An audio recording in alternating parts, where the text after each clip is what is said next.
बंगाल में चुनावी हिंसा, टीएमसी के गुंडों का आतंक, बीजेपी कार्यकर्ता का काटा गला, ममता ने साधी चुप्पी। नमस्कार, कैपिटल टीवी की स्पेशल स्टोरी देख रहे हैं आप और मैं हूं आपके साथ रोहित कुमार। बंगाल में हिंसा और राजनीति एक दूसरे के पूरक हैं। जब भी पश्चिम बंगाल में राजनीति की बात होती है तो पहले वहां की सियासी हिंसा की चर्चा होती है। देश के करीब करीब हर राज्य में चुनाव के दौरान हिंसा की छीटपुट घटनाएं होती हैं, यानी सभी राज्यों में हिंसा चुनावी होती है। वहीं पश्चिम बंगाल में हिंसा का नाता चुनाव से नहीं, राजनीति से हो गया है। पश्चिम बंगाल में दशकों से राजनीतिक हिंसा आम बात है। आजादी के बाद से बंगाल ने कई राजनीतिक दलों के नेतृत्व वाली सरकारें देखी हैं, जिनमें 2 दशकों से अधिक समय तक शासन करने वाली कांग्रेस और 3 दशकों से अधिक समय तक शासन करने वाली भारतीय कम्युनिस्ट पार्टी मार्क्सवादी के नेतृत्व वाला वाम मोर्चा शामिल है। ममता बनर्जी की अगुवाई वाली तृणमूल कांग्रेस यानी कि टीएमसी ने मौजूदा सरकार का नेतृत्व करती है। इन सभी शासनों में राजनीतिक दलों के कार्यकर्ताओं के बीच विशेषकर ग्रामीण क्षेत्रों में हिंसक झड़पों की संस्कृति पिछले कुछ वर्षों से ही पनपी है, जो लगातार तेजी से बढ़ती जा रही है और कोई भी सरकार इस पर लगाम लगाने में विफल रही है। देश में एक बार फिर लोकसभा का चुनाव हुआ, मतदान संपन्न हुए, लेकिन नतीजे आना बाकी है। इस दौरान बंगाल ने अपनी परंपरा को कायम रखा और चुनाव के दौरान जमकर हिंसा हुई।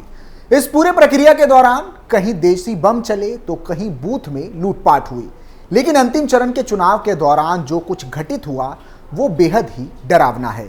लोकसभा चुनाव 2024 के आखिरी चरण के मतदान के दिन टीएमसी के नेता और गुंडे बीजेपी कार्यकर्ता के घर पहुंचे और उसे गोली मार दी, फिर उसका गला धड़ से अलग कर दिया और सिर उठाकर ले गए। बीजेपी कार्यकर्ता का शव पड़ा रहा, लोग चीखते रहे, लेकिन टीएमसी के गुंडों का दिल नहीं पसीजा। हत्यारों में काशिम, सोहेज, नसीम, सोबूज, अली बड्डू के साथ कई अन्य लोग भी शामिल थे। जानकारी के मुताबिक ये वारदात नदिया जिले के चांदपुर गांव की है, जहां टीएमसी नेता की अगुवाई में 10 से 12 लोगों का समूह बीजेपी कार्यकर्ता के घर पहुंचे और उसकी हत्या कर दी। मृतक की पहचान हफीजुल शेख के रूप में हुई है। उसने कुछ समय पहले ही बीजेपी ज्वाइन की थी, जिससे टीएमसी के लोग नाराज थे। ऐसे में उन्होंने हजीफुल शेख की दिन दहाड़े हत्या कर दी। मृतक के भाई ने बताया कि टीएमसी के लोगों ने पहले हफीजुल शेख को 2 गोलियां मारी, फिर उसका गला काट दिया और सिर वाले हिस्से को अपने साथ लेकर चले गए।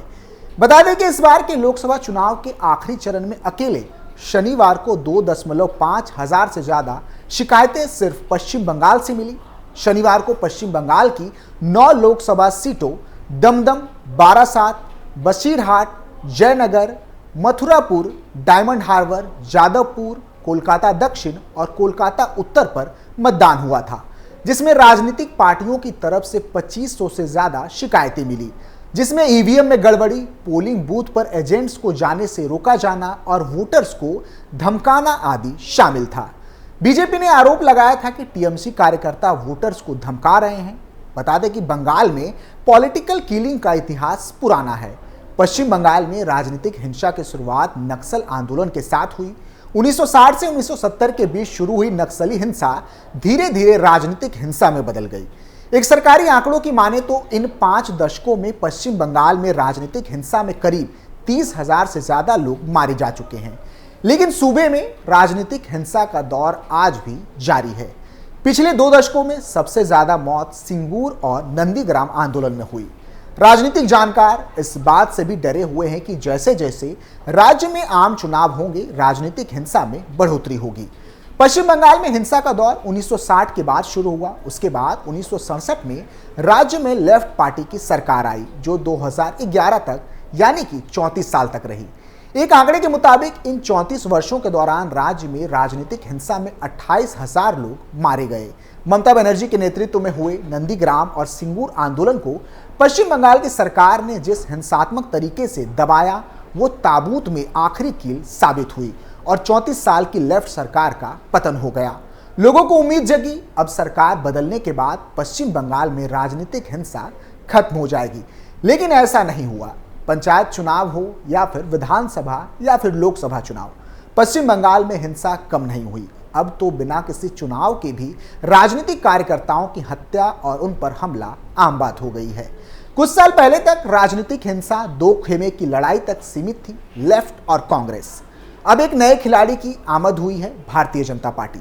साल 2003 के पंचायत चुनाव में पूरी चुनावी प्रक्रिया के दौरान 76 लोग मारे गए थे। इससे सबसे ज्यादा सीपीएम के ही 31 कार्यकर्ता थे, कांग्रेस के 19 और टीएमसी और बीजेपी के 8 कार्यकर्ता शामिल थे। ये साफ है कि मौजूदा ममता सरकार में हिंसा बढ़ी है, इस पर कोई भी लगाम नहीं लगाया जा सका है। लेकिन उतना ही सच ये भी है कि जिस ममता बनर्जी को हिंसा का जिम्मेदार ठहराया जा रहा है, वो खुद राजनीतिक हिंसा की शिकार रह चुकी है।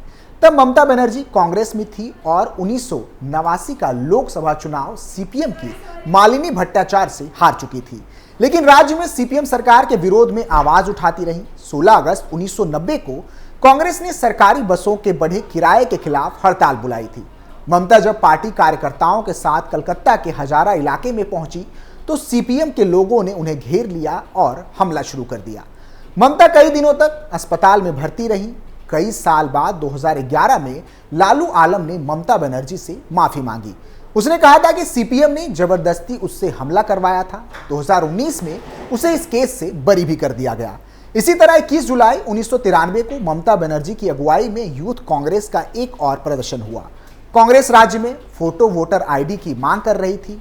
सीपीएम ने 1991 का चुनाव भारी बहुमत से जीता था। कांग्रेस ने इस जीत को फ्रॉड बताया और वोटर आईडी में फोटो की मांग करने लगी। कोलकाता की मशहूर राइटर्स बिल्डिंग के सामने प्रदर्शन हुआ। पुलिस ने भीड़ पर फायरिंग कर दी। 13 कांग्रेस कार्यकर्ता मारे गए। इस घटना के बाद ममता बनर्जी को खूब सहानुभूति मिली। कांग्रेस के भीतर रहते हुए ही एक अलग पहचान मिलने लगी। साल 1998 में ममता ने कांग्रेस से अलग होकर अपनी पार्टी बना ली। पार्टी बनने के बाद भी ममता बनर्जी 13 सालों तक राज्य में सत्ता से दूर रही। लेफ्ट की सरकार के खिलाफ ममता बनर्जी ने खूब प्रदर्शन किए। साल 2007 में नंदीग्राम में भूमि अधिग्रहण के दौरान हुई हिंसा की घटनाओं ने राजनीतिक विरोध की जमीन तैयार की और ममता बनर्जी ने इसे लपक लिया। लेकिन राजनीतिक हिंसा की संस्कृति में कोई परिवर्तन नहीं आया। राष्ट्रीय अपराध रिकॉर्ड ब्यूरो एनसीआरबी के आंकड़े बताते हैं कि साल 2010 से 2019 के बीच सबसे ज्यादा राजनीतिक हत्याएं बंगाल में हुई, कुल 161। इसके बाद बिहार 156 हत्याओं के साथ दूसरे नंबर पर था। एक वक्त सूबे में हिंसा पार्टी पॉलिटिक्स को लेकर होती थी। बीजेपी के उदय ने इसे अपने हिसाब से बदला। प्रोफेसर चक्रवर्ती के मुताबिक ममता बनर्जी ने पहले मथुआ समुदाय को लेकर आइडेंटिटी पॉलिटिक्स शुरू की, फिर गोरखा समुदाय और बाद में मुसलमानों को लेकर इसी तरह की राजनीति हुई। इसके काउंटर में बीजेपी ने हिंदुत्व की राजनीति को अपना आधार बनाया। अब जो हिंसा होती है उसमें इस आइडेंटिटी पॉलिटिक्स का अहम रोल रहता है। हिंदू मुस्लिम की राजनीति, जातिगत हिंसा भी आपको नजर आ जाएगी। पश्चिम बंगाल के पूर्व आईपीएस अधिकारी नजरुल इस्लाम के मुताबिक शांति से चुनाव के लिए जरूरी है कि पर्याप्त संख्या में पुलिस बल तैनात हो। सत्ताधारी पार्टी यही नहीं चाहती, पहले की पार्टियां भी यही करती थी। जरूरी है कि लॉ एंड ऑर्डर को मजबूत किया जाए।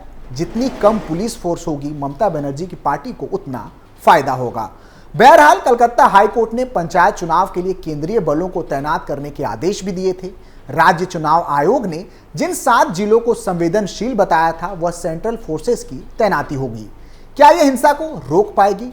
इस सवाल का जवाब किसी के पास नहीं है। आखिर कैसे बदलेगी बंगाल की तस्वीर? बंगाल में लेफ्ट के 34 साल और ममता बनर्जी के 13 साल के कार्यकाल में राजनीतिक हिंसा की तस्वीर बदलती नजर नहीं आई है। ऐसे में लोगों की उम्मीद अब किसी तीसरे विकल्प पर है। यह विकल्प 2026 के विधानसभा चुनावों में तय होगा। साफ है कि पश्चिम बंगाल की जनता के सामने लेफ्ट और कांग्रेस, टीएमसी और बीजेपी 3 विकल्प होंगे, जिसमें कांग्रेस, लेफ्ट और टीएमसी का विकल्प वहां की जनता पहले ही आजमा चुकी है।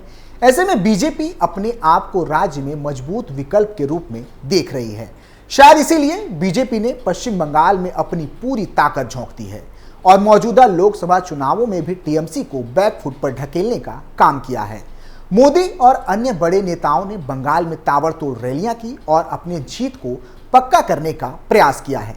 ऐसे में बीजेपी को अगर लोकसभा चुनाव में जीत मिली और बंगाल में अच्छी खासी सीटें मिली तो इसे आगामी विधानसभा चुनाव के ट्रेलर के रूप में देखा जाएगा और कहीं ना कहीं ऐसा होता साफ नजर भी आ रहा है।